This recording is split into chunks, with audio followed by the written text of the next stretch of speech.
Special soya role কালিয়া। হরে কৃষ্ণ, সবাই কেমন আছেন? আশা করি ভালো আছেন। আমি ইন্দুলেখা আজকে বানাবো নতুন এক ধরনের সয়া রোল। তো এটা আগে কখনো বানাইনি, এটা মায়াপুর থেকে এনেছি। তবে এটার একটা স্পেশালিটি আছে, এটা ফ্রোজেন পাওয়া যায়, এটা কিন্তু সেদ্ধ করতে হয় না। ফ্রোজেন বের করে রেখে দিতে হয় মোটামুটি ধুয়ে আধ ঘন্টা আগে। ধুয়ে ভালো করে জল ঝরিয়ে স্ট্রেনারে করে রেখে দিলেই এটা কিন্তু খুব সুন্দর নরম হয়ে যায়। এটা রান্নার পরে বুঝতে পারলাম কেন এটা সেদ্ধ করতে বারণ করা হয়েছে। তো চলুন আধ ঘন্টা পরে এটাকে ভেজে নেব। কড়াইতে দিয়ে দেবো বেশ খানিকটা তেল, সাদা তেল, সর্ষের তেল, যে কোনো কিছু দিতে পারেন, তবে কালিয়ার জন্য আমি এখানে সাদা তেল ব্যবহার করেছি। এবার কড়াইতে লবণ হলুদ দিয়ে সয়াগুলোকে দিয়ে খুব সুন্দর করে আলতো হাতে ধৈর্য ধরে ভেজে নেবেন। খুবই নরম, এটা একদম তুলতুলে নরম। আর টেস্ট কি বলবো, সয়া চাপের থেকেও 10 গুণ বেশি ভালো। আমার তো খুব ভালো লেগেছে। তো যারা যারা মায়াপুরের আশেপাশে থাকেন, আপনারা কিন্তু আনিয়ে একবার বানাতে পারেন। ভাজা হয়ে গেল, সেম কড়াইতে দিয়ে দেবো একটা গোটা ক্যাপসিকাম একটু বড় বড় করে কেটে। যেহেতু কালিয়া বানাচ্ছি সেই কারণে একটু ক্যাপসিকামটা বড় বড় করেই বানাবো। তারপরে ক্যাপসিকাম তুলে রেখে সেম কড়াইতে একটু তেল দিয়ে দেবো আলুগুলোকে 2 ফালি করে নিয়েছি। যত বড় বড় হবে আলুর টেস্ট কিন্তু ততটাই ভালো হবে। এবার আলু লবণ হলুদ দিয়ে ভালো করে ভেজে নেব। ভেজে নিয়ে চলুন মশলা বানাবো।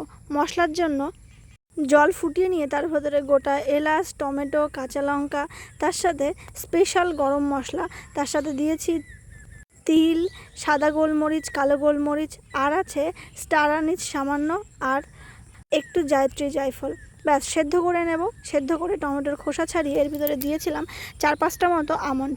যেহেতু কালিয়া বানাবো, আমন্ড দিলে পরে বেশি টেস্ট হবে। তারপরে দই দিয়ে ভালো করে মশলা কষিয়ে রেখে দেবো। কড়াইতে এদিকে আলু কিন্তু ভাজা হয়ে গেছে।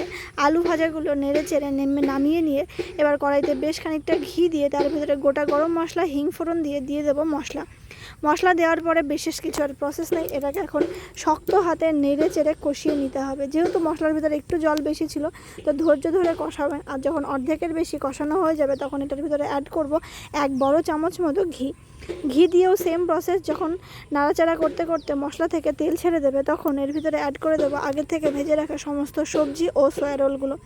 এটা স্পেশাল কোনো নাম থাকলে আপনারা আমাকে জানাবেন। আমি তো এটা সয়া রোল নামেই জানি, বা সয়া রোল নামেই কিনে নিয়ে এসেছি। সয়া চাপের ছোটো ভাই বলতে পারেন। এরকম পিসই করা থাকে, দেখে আমার খুব ভালো লেগেছে। তো আপনারা কারা কারা এটা আগে খেয়েছেন কমেন্ট সেকশনে জানাবেন।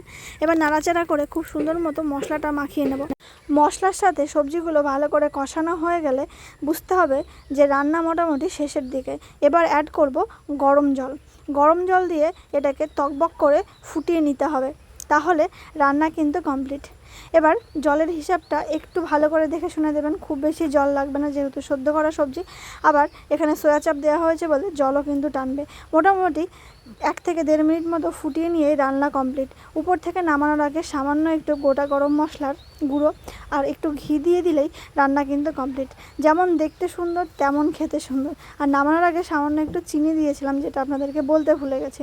তো আজকের মতো রেসিপি এই পর্যন্তই। দেখা হচ্ছে খুব শীঘ্রই নতুন আরও একটা রান্নার রেসিপি নিয়ে, নতুন আরও একটা ভ্লগ ভিডিও নিয়ে। যারা ইউটিউব থেকে দেখছেন সাবস্ক্রাইব করে পাশে থাকবেন আর বেল আইকন বাজিয়ে দেবেন। আর যারা ফেসবুক থেকে দেখছেন কমেন্ট করে আপনাদের মূল্যবান মতামতটি জানাবেন। আজকের মতো ভিডিও কেমন লাগলো সেটাও অবশ্যই জানাবেন। তো এখন প্রসাদ পাওয়ার পালা, চলুন সবাই মিলে প্রসাদ পাই। আর আপনারাও একদিন বানিয়ে দেখুন এই স্পেশাল সয়া রোল। আজকের মতো টাটা, সকলে সুস্থ থাকুন, ভালো থাকুন, আর ইন্দুলেখার পাশে থাকুন। হরি বল, হরে কৃষ্ণ।